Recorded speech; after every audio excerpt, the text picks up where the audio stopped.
সুখ, দুঃখ এবং শক্তি, এই তিন হলো এই সংসারের ত্রিদেবের মতো।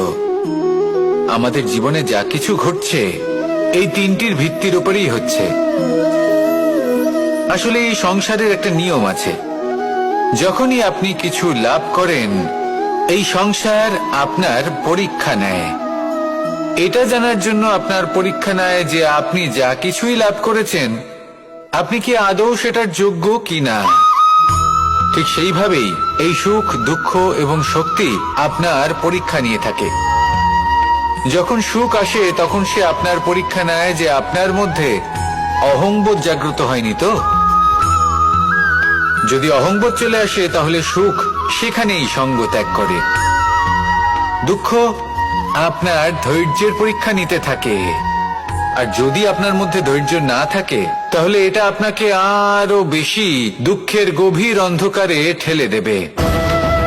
সেখানে শক্তি পরীক্ষা নেয় আপনার বিনম্রতার। যদি আপনি বিনম্র না হন তাহলে হয় এই শক্তি আপনার সঙ্গ ত্যাগ করবে, নয় এই শক্তি বিনম্রতার অভাবে আপনার পতনের কারণ হতে পারে। এই সংসারে যে কোনো ব্যক্তি যিনি এই পরীক্ষায় উত্তীর্ণ হয়ে থাকেন এই জীবনে তিনি সাফল্য লাভ